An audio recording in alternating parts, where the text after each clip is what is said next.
And we welcome you to another episode of Hurry Hard, the Manitoba Curling Show here on Shaw TV. I am Kevin Hirschfield. Well, it's taken us 9 episodes, but we finally arrived at the Mother Club. This is the Granite, and this is where the show is going to come from this week. We're going to tell you all about the historic club throughout the show. As well, it just so happens this year's Manitoba Women's Provincial Champions curl right here out of the Granite. Renora Westcott, who is the lead on that team, skipped by Michelle Englot, will join us a little bit later to talk about that great honor. As well, we'll talk to the ice maker here. They know him simply as Churchie. He'll talk about the hobby of ice making and what goes into it. And the ice here at Grant's a little bit unique. We'll find out a little bit about that as well. So much on this show. But first, let's take a closer look at the Mother Club, the Granite. No matter what club you're from, it's tough to argue where the home of curling is in Manitoba. It's at the Granite Curling Club. For sure, it's probably the oldest club in Western Canada. We've had a few champions, some from years and years ago. It's the largest club in Winnipeg, and the structure is really quite something. 1880 was when the club was first established, and curlers would actually play in tents in downtown Winnipeg. By 1892, the club was big enough to build a facility on the corner of Hargrave and Ellis. And that operated up until 1910. When the members decided that, again, the city was now growing. There's about 130,000 people in Winnipeg. The membership had grown so that they would now embark to build a new club, and they decided they would build the biggest, most elaborate club they could afford at the time. That upgraded rink, built in 1913, is used to this day. And with all that history comes a list of great champions, beginning with Howard Pappy Wood's teams in the 20s, 30s, and 40s, who won 4 Manitoba men's titles and 3 Briers. Terry Bronstein would skip squads to 2 Manitoba titles in a 1965 Brier Championship on teams that featured Ray Turnbull at lead and a curler by the name of Don Duguid at third. Then after that, Donnie went on to skip and won 2 Canadian championships, 2 World Championships, 1970 and 1971. And from that point on, we always had a number of top teams among the competitive teams. Another notable name, the late Vic Peters, skipped teams to 3 Manitoba titles and a Brier Championship in 1992. Even after all these years, the club continues to fill its 9 sheets on most nights and has recently introduced a brand new drop-in league on Sundays at 5:30 to much success. I have, last week, just on Sunday, I had 38 people show up, and that was without a core group of about 8 or 10 regulars that come. Most people come 2 out of 3 or 3 out of 4. A club still bringing in new curlers and adding to its illustrious legacy. You know, as I traveled throughout the world, it was unbelievable. Everybody, anywhere. You know, France, Italy, Germany, especially in the Nordic countries, Sweden and Norway and Denmark. Everybody knows about the Granite Curling Club. It is truly the Mother Club.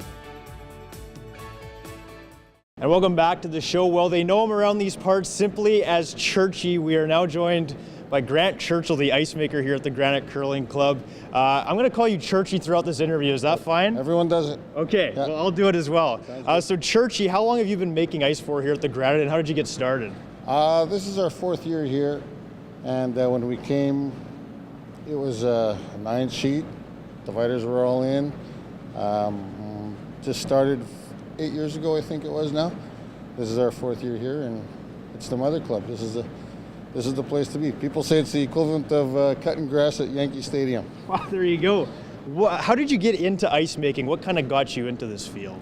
I had 2 passions, curling and golf, and started cutting grass at a golf course, and then hopped on at a curling club, and it just took off from there. A real maintenance man. I suppose so, yeah. What does your schedule look like here at the Granite on any given day? How often are you here? How long are you here in a day? And what do you just kind of do? Ice makers, we consider ourselves ice farmers. There's no clock, you do what you have to do when you have to do it. Right.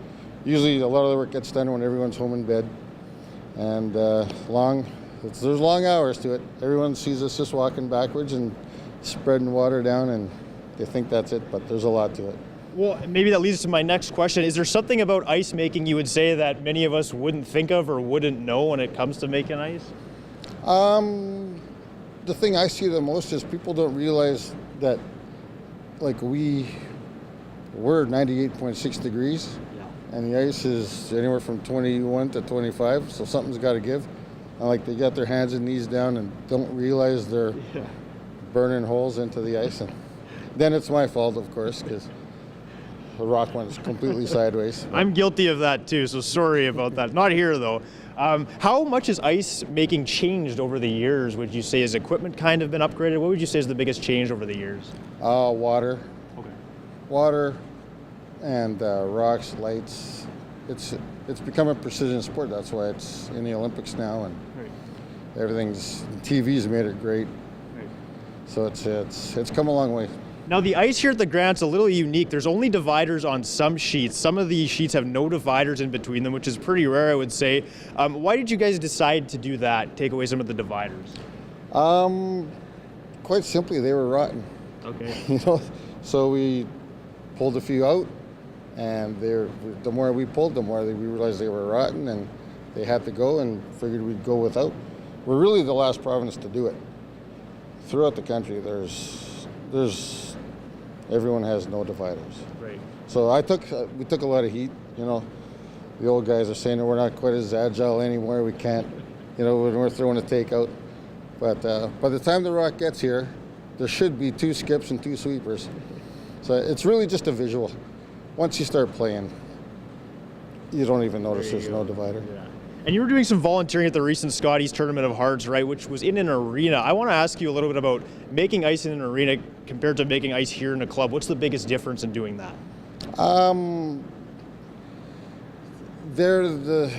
Everything's just, the equipment's much better, and you're actually putting it on a hockey rink already. Everything's set up, and you got humidity good. You got the plant is working 100%. You can do whatever you want. And in clubs, we could probably do it, but it would cost a lot of money. Right. To have everything that they have in the arenas. All right. Last one for you. What do you enjoy the most about coming out here and making the ice every single day? I love the game, so I love watching for starters, and then it's just fun. It's very rewarding when you make ice and people are making good shots and they come off, and if they say great ice, it's great, and sometimes they say it's not very good, and oh well. Fair enough. Churchie, Thank you so much for the time today. I appreciate it. All right, back with more on Hurry Hard. Curlers in Quebec and the Ottawa Valley used iron curling stones until 1955. It wasn't until they switched to granite stones that the national bonspiels were possible for all provinces.